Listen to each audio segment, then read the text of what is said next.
What is up, YouTube, guitar gangsters, anyone who happens to stumble across this video? My name is Jaden, and I am bringing you Riffs for Days. Today is day number 14, I believe. If I'm wrong, that's a dirt shame, but we'll live. The way these videos work is I play you an original, unheard guitar riff written by me, and then I teach you how to play that riff, and then we play it one more time at the end together, hopefully. If you want to see a guitar riff every single day, hit that subscribe button and turn on those bell notifications so you know exactly when it's happening. Let's get right into this. We got another drop D riff.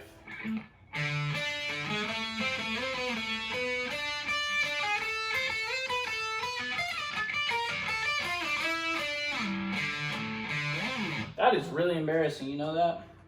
Because I don't edit these videos, so you just get to see me mess up every single time. Let's do that one more time.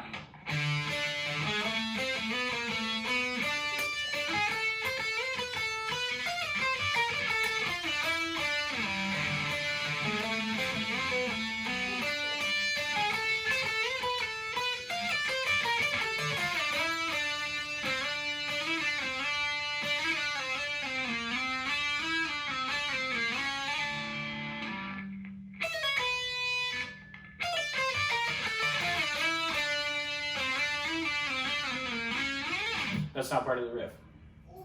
I was just doodling. So this riff is like just literally a bunch of octaves on the D. Like it's just like most of the notes in this whole riff are a D. It's kind of awesome. So you're starting right here on the 5th fret of the D string. You really don't need to be in drop D because we don't even play the top string, but I don't know. That's just, this is a D, so makes sense.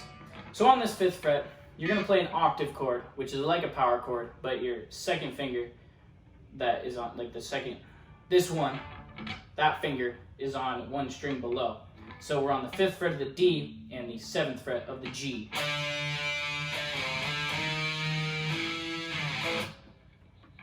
So you're going to play the notes individually.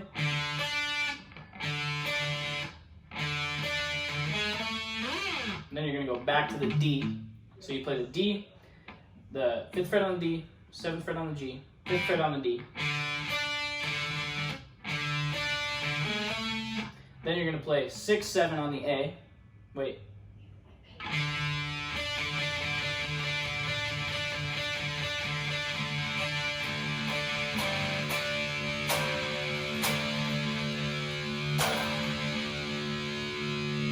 I've made a mistake. Thought the second fret or second string was a D for whatever reason. So with your 5th fret on the A and your 7th fret on the G, you play 5th fret A, 7th fret G, 5th fret A, 6th fret D, 7th fret D.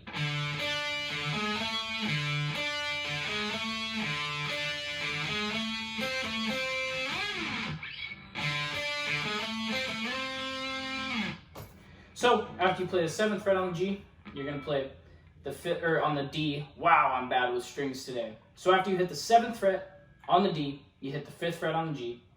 Then you hit the 7th fret on the D again, slide up to the 10th fret.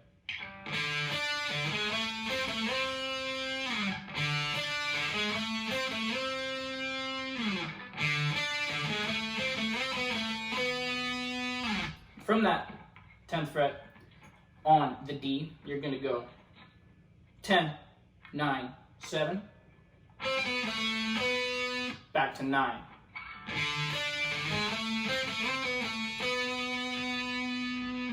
Then we're literally just moving that riff up an octave, which is one string below on this 7th fret on G. It is an octave to all these. Those are all a D note. So from here, you're going to play the octave, which, since we're on the G string, it's going to be one fret farther than it usually is. It's not going to be just the power chord spaced out. It's going to be that 7th fret on the G and the 10th fret on the high E.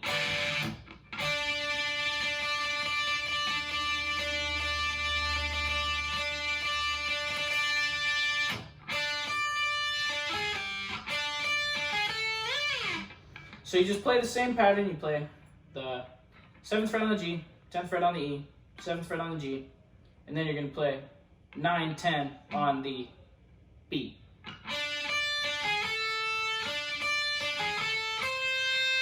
Then you're going to go to that 8th fret on the high E, back to this 10th fret on the B, and then you slide that up to, I think it's the 13th, let me check. Yeah, so you slide that up to the 13th.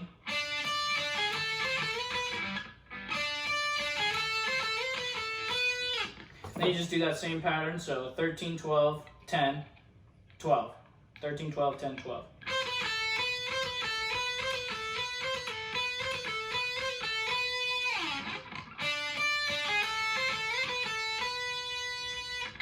Now this is where it gets pretty tricky. I even messed it up, I think, a couple times when I was playing it in the first place. You're going to pull off on the high E string. You're going to pull off from the 13th to the 12th, from the 12th to the 10th. So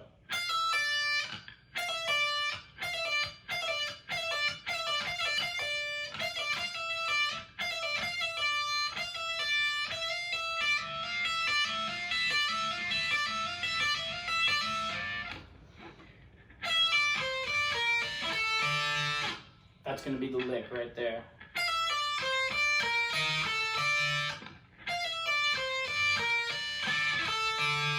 So after you pull all those off, you play the 13th on the B, back to that 10th on the high E, then you play the 12th on the B to the 10th on the high E, then you play the 10th on the B to the 10th on the high E.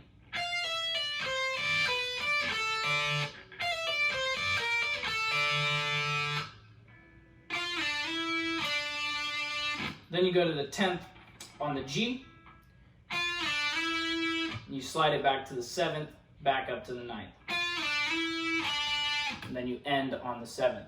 So those first three are slides. So you slide from the 10th to the 9th, or 10th to the 7th to the 9th. It's all one slide.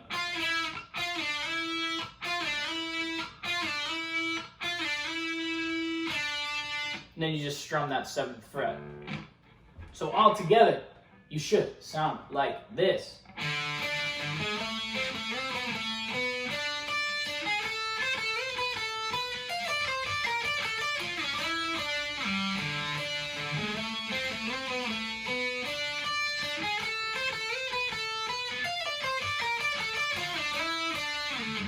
And then at the end, I don't know why I do it. It's just like habit of playing the riff. I just like slide my finger all the way to the end. You really don't have to do that. If you can find another way to make the riff restart smoother, because I haven't found it yet. I've been working with this riff for a while. And I think just letting that last note ring out kind of works.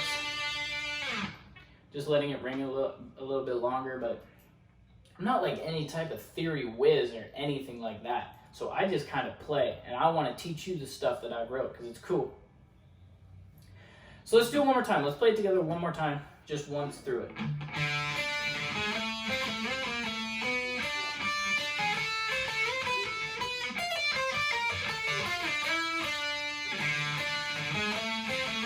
Yeah, so that works pretty good if you just kind of let that last note ring out for a second longer.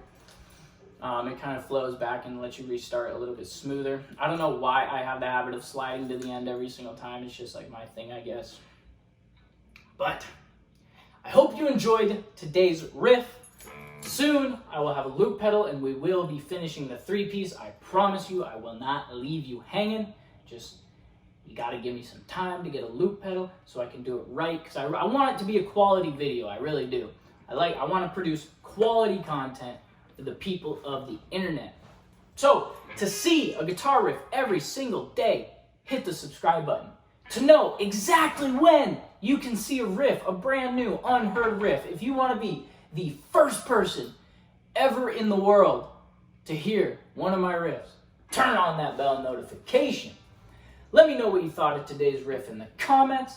Tell me what you're going to add to it. Tell me what I could have done differently to make it cool. Give me suggestions. Maybe I'll throw your suggestion in a video and shout it out and be like, hey, look what this guy did. Super cool. You should try it, right? Or whatever. Leave a like if you liked it. It helps me out like crazy. Like, you don't even know how much it helps me out. When I see that someone liked my video, oh, so exciting, right? Share the excitement.